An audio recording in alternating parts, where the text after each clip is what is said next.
हमारा जो ये मनुष्य शरीर है, ये कर्म शरीर है, बाकी और सब भोग शरीर है। स्वर्ग में देवता भी वो जो उन्होंने पुण्य किया होता है उसको भोगते हैं, पशु लोग भी जो उनका पूर्वकृत पाप पुण्य है उसको भोगते हैं, लेकिन मनुष्य ही एकमात्र ऐसा है कि मनुष्य यहां पर कुछ प्राप्त कर सकता है।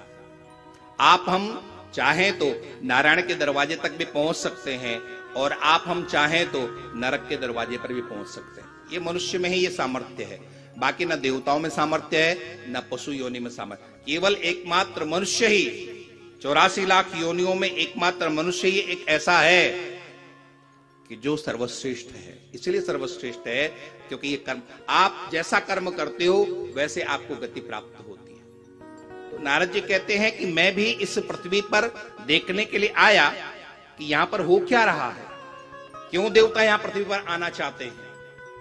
तो यहां पर नारद जी ने जब आए हैं, नारद जी ने देखा है, तो नारद जी महाराज को कोई बहुत अच्छा लगा नहीं। यहां पर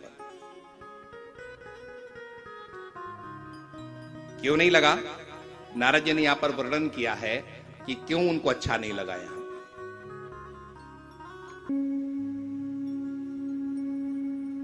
4 चीजों का वर्णन किया है नारद जी महाराज ने। सत्य नहीं है, तप नहीं है, पवित्रता नहीं है और दान नहीं है। और इन चारों की न होने की वजह से नारद जी महाराज यहां पर दुखी होकर के यहां से चले गए। केवल एक बात यहां पर रह गई है, उदरम भरिणो जीवा। आज हम लोगों के बीच में सत्य नहीं है, आज हम लोग के जीवन में तप नहीं है, आज हम लोग के जीवन में पवित्रता नहीं है। और हमारे शास्त्र इनको सर्वप्रथम मांगते हैं। हमारे जीवन में तप भी होना चाहिए, हमारे जीवन में पवित्रता भी होनी चाहिए और हमारे जीवन में सत्य भी होना चाहिए। सत्य नहीं है, तप नहीं है, पवित्रता नहीं है और ये सब देखते देखते हरि क्षेत्र कुरुक्षेत्र सब जगह नारद जी महाराज गए हैं, लेकिन नारद जी महाराज को कहीं पर भी अच्छा नहीं लगा, क्योंकि साधु इन सब चीजों को चाहता है।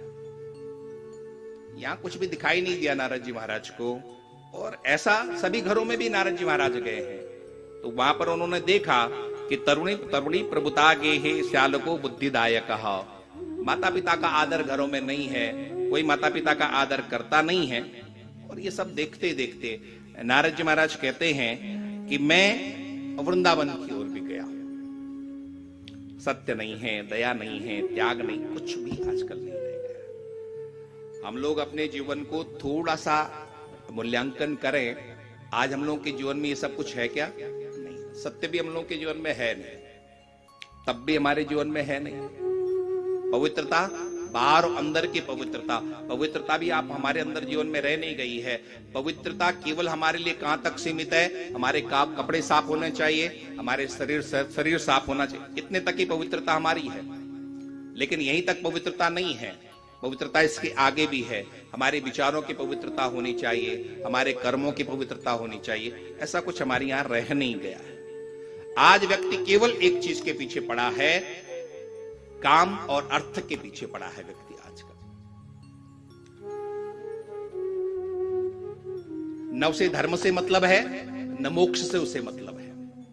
अधिकतर लोगों को आप जिससे भी पूछिए तो केवल अर्थ अर्थ अर्थ, काम और अर्थ, इन दो के बीच में ही पूरा का पूरा जीवन चला जाता है। ना में धर्म से मतलब है, ना में मोक्ष से मतलब है।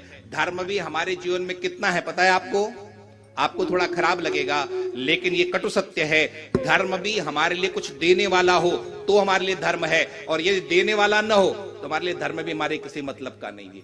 धर्म से भी हम कुछ चाहते हैं। सत्य है कि नहीं है? अब आप लोग हाँ नहीं कहोगे इस बात में। श्री वृंदावन बिहारी लाल की जय।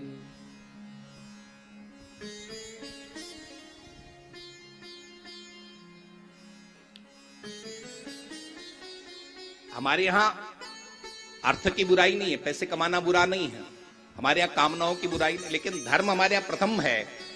उस धर्म को लेकर के हम जीवन में जब चलते हैं तो बहुत कुछ बात बनती। हमारे जीवन में धर्म होगा ना तो हमारा काम भी पवित्र होगा, हमारे जीवन में धर्म होगा हमारा पैसा भी पवित्र होगा, और फिर हम मोक्ष की ओर अपने आप चलेंगे। क्योंकि ये जीवन स्थायी नहीं है। हम कुछ दिन के लिए हम यहाँ पर आए हैं, 10, 20, 50, 100 साल, अधिकतम 100 साल के लिए हम यहाँ पर आए हैं, और उसके बाद हमें यहाँ से जाना है। इसके आगे भी एक और दूसरा जीवन भी है, उस जीवन की तैयारी हमारी कुछ भी नहीं रहती है। और नारद जी महाराज यही सब देखते चले गए, यहाँ जो कुछ भी हम देखते हैं यहाँ पर कुछ भी अच्छा नहीं, आगे के जीवन की कोई भी तैयारी नहीं। तो नारद जी महाराज को ये सब कुछ अच्छा नहीं लगा।